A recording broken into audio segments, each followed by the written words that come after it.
E aí, meu povo, sejam muito bem-vindos a mais um dia aqui na nossa série da Bíblia, o livro mais famoso do mundo.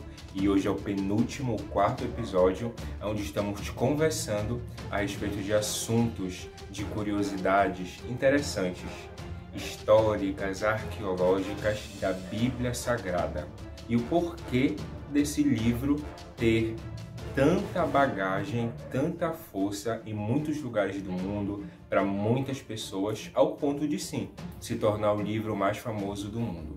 Nós já conversamos a respeito do Antigo Testamento, do Novo Testamento, de características gerais da Bíblia.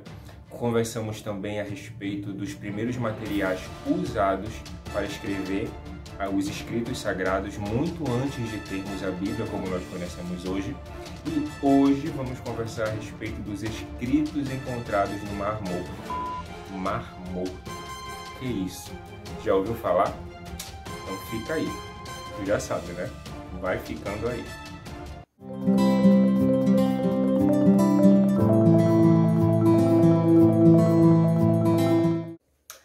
Bem, vai logo dando o teu like aí. Você que é novo por aqui, se inscreva, badalhe o sininho, porque semana que vem tem outro vídeo e nas outras semanas também. Manda para alguém que você acha que é interessante que saiba, para que assim o nosso canal possa crescer, possa chegar a mais pessoas. Compartilha, comenta se você quiser. Eu também estou lá no Instagram, @eu_forasteiro, me segue por lá também.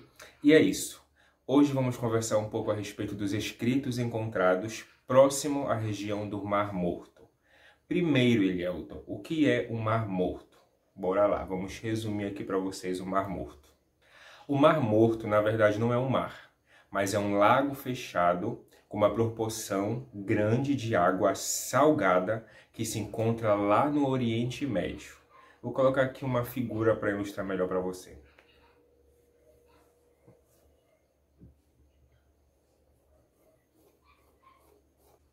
Esse grande lago está localizado entre a Palestina, a Jordânia, Israel. Lá tem um pedaço que você pode ver geograficamente, um grande lago, que é falado como mar, é comumente conhecido como mar, mas não é um mar, e tem muito sal, muito sódio. E por que Mar Morto? Porque justamente pela alta concentração de sódio, de sal nessas águas, nesse lago, é que não dá para ter vida, peixe, nem coisas do tipo dentro da água, entendeu? Por isso que é conhecido como Mar Morto. Olha uma imagem de lá. Então foi lá que certa vez, melhor dizendo, em 1947, um jovem pastor beduíno, o que é beduíno, Elielton? Bora lá. Beduíno é um grupo de pessoas que são nômades e vivem nos desertos. Geralmente essas pessoas são divididas entre tribos, castas, e um jovem pastor desse grupo, chamados beduínos, que vivem também no Oriente Médio. E certa vez, esse jovem pastor estava com seu rebanho próximo a uns despenhadeiros, a uns penhascos que tem próximo lá a região oeste, onde fica o Mar Morto, e ele viu uma abertura em um dos penhascos. Ele ficou a princípio com medo de entrar, então o que foi que ele pensou? Vou pegar alguma coisa e jogar lá dentro para ver se tem algum bicho que mora lá dentro, vai sair alguma coisa e tal. Quando ele pega uma pedra e joga lá dentro, ele ouve barulho de cerâmica quebrando, barulho de louça quebrando. Então quando ele viu que louças de barro, se ouviu que algumas louças haviam quebrado, ele resolveu entrar. Chegando lá, ele viu dezenas de potes de cerâmicas intactos lá dentro.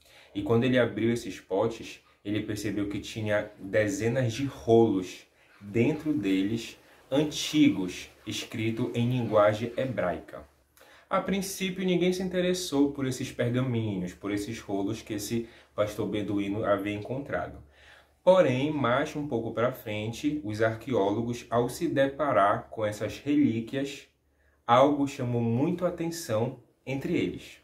Com o tempo, foram encontrados por volta de 400 rolos, pergaminhos, em outras cavernas próximas daquela caverna que o jovem beduíno havia encontrado esses rolos dentro dos potes de cerâmica. Por meio desses rolos encontrados, descobriu-se por meio dos historiadores e arqueólogos que aquele local era um lugar onde vivia uma seita, antiga judaica chamada de essênios. E tudo isso fazia parte da biblioteca desse povo.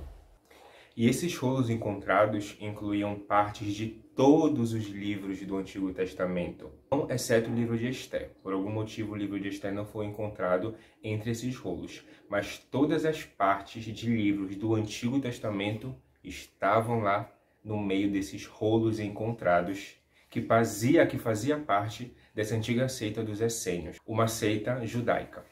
Por meio de estudos, se descobriu que um povo essênio viveu por aquelas bandas lá por volta do tempo de Jesus Cristo. E lá eles ficaram e viraram uma comunidade.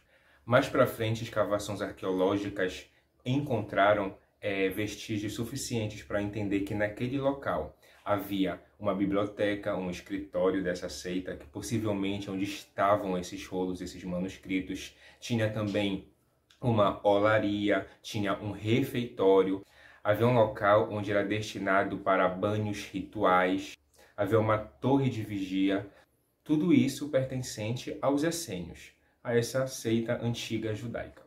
De acordo com datações usadas como o carbono 14, foi-se descoberto que esses rolos foram escritos por volta de 200 a.C. a 70 d.C. Só para você ter uma ideia, o livro de Isaías traz praticamente todo o texto original e é 1000 anos mais antiga do que a cópia mais antiga encontrada do livro de Isaías.